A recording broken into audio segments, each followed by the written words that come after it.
សួស្តីពុកម៉ែបងប្អូនទាំងអស់គ្នាចាមកមើលការឆ្កឹះត្រជាក្រែងរបស់នាងខ្ញុំទៀតហើយបងប្អូនអើយចានិយាយពីថានេះណែជើងគាត់នេះបងប្អូនអើយចាគាត់កប់យូរហើយចាគាត់ជិះម៉ូតូមកតាំងពីឆ្ងាយចាតាំងពីអង្គសោមមកបងប្អូនចាគឺគាត់មកឆ្កឹះត្រជាក្រែងចាបងប្អូនអើយមកដល់ខាងទុកមាសវិញណាខាងកសោបអត់ណែចាជិះម៉ូតូមិនចិត្តឯណាឆ្ងាយចាដោយសារអីគាត់កប់កញ្ចក់នឹងគាត់កប់ឈឺគាត់កប់ណែនក្តាន់តាន់តាប់តែម្ដងអញ្ចឹងណាចាមកមិនចិត្តទេបងអូនអើយតរំមកដល់បានឆ្កឹះស្គៀលឲ្យណោះចាហើយក៏មកដល់ភ្លាមក៏មិនបានធ្វើឲ្យភ្លាមដែរបងអូនទាំងអស់គ្នាចាគឺគាត់មកអង្គុយរងចាំនឹងខ្ញុំឡើងយូរចាចូល1 ម៉ោងជាងអីហ៎បងអូនចាបានធ្វើឲ្យគាត់ហើយបងអូនណាគ្រាន់តែឃើញនឹងខ្ញុំឆ្កឹះមកមិញនិយាយពីថាមកដុំមកអញ្ចឹងហ្មងណាអូយចាគ្រាន់តែឃើញដកហើយគឺធូរជើងស្រឡះស្រួលតែម្ដងណាចាពួកអីការមិនតន់ដកហ្នឹងគឺកញ្ចក់ហ្នឹងវាបុកចាក់ទៅក្រោមអញ្ចឹងហ៎បងអូនចា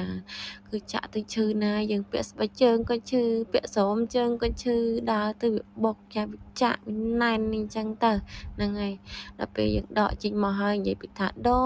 ចដកបន្លាចេញពីទ្រូងអញ្ចឹងបងអូនអើយចាគឺធូរខ្សុយតែម្ដងណាចាហាហ្នឹងហើយចាបានម្ដុំហ្នឹងហើយនៅមានកប់តែស្បែកនេះទៀតបងអូនអើយពួកអីគាត់អត់ដែរហ៊ានធ្វើទេបងអូនចាគាត់ខ្លាចគេយកឲ្យគាត់អត់អស់ឈឺហើមអីចឹងទៅហ្នឹងហើយដល់ពេលអញ្ចឹងគាត់តាមដានវីដេអូរបស់នាងខ្ញុំយូរហើយបងអូនហើយមានណាគាត់ជិះម៉ូតូមកតាមធ្វើមែនឡើងឆ្ងាយតែម្ដងណាចាតែនៅពេលមកដល់គឺអត់មានខកបំណងទេគឺជីកឆ្កឹះស្គៀលឲ្យយកតតែខ្ទេចអញ្ចឹងតែម្ដងណាចាឡើងស្អាតតែម្ដងណាចាហើយនាងខ្ញុំក៏អរគុណបងស្រីដែរចាខំជិះមកតាំងពីឆ្ងាយមិនចិត្តទេណាបងអូនចាហើយនាងខ្ញុំអរគុណធំចាហើយបងប្អូនទាំងអស់គ្នាត្រូវការឆ្កឹះត្រចៀកក្រាញ់ចាមករកនាងខ្ញុំបានទីតាំងនាងខ្ញុំនៅខាងលិចផ្សារកសោបអកស្រុកបន្ទាយមាសខេត្តកំពតយើងនឹងបងអូនហើយអត់ពិបាករកទេចាអ្នកស្រុកបន្ទាយមាសអ្នកខាងទុកមាសអីចាត្រូវការឆ្កឹះត្រចៀកក្រាញ់អាចរកនាងខ្ញុំបានចានាងខ្ញុំនៅខាងកសោបអកនេះវិញណាបងអូនណាចាហើយនាងខ្ញុំនឹងធ្វើអស់ពីចិត្តថ្លើមតែម្ដងចាដើម្បីឲ្យបងប្អូនបាត់ឈឺ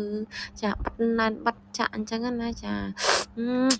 បងអូនណាយខាងនោះធំហើយខាងនេះមកធំម្ដុំទៀតចឹងណាចានិយាយទៅយើងគាត់ទាំងសងខាងហ្នឹងគឺណាន់អញ្ចឹងតែម្ដងណាចាមកដល់លីនដាឆ្កឹះខ្ទេចតែម្ដងខ្ជិលតុកណាបងអូនណាយកឲ្យស្អាតចឹងទៅហ្នឹងហើយមានណាអរគុណច្រើនណាបងអូនណាដែលតាមដានវីដេអូរបស់នាងខ្ញុំ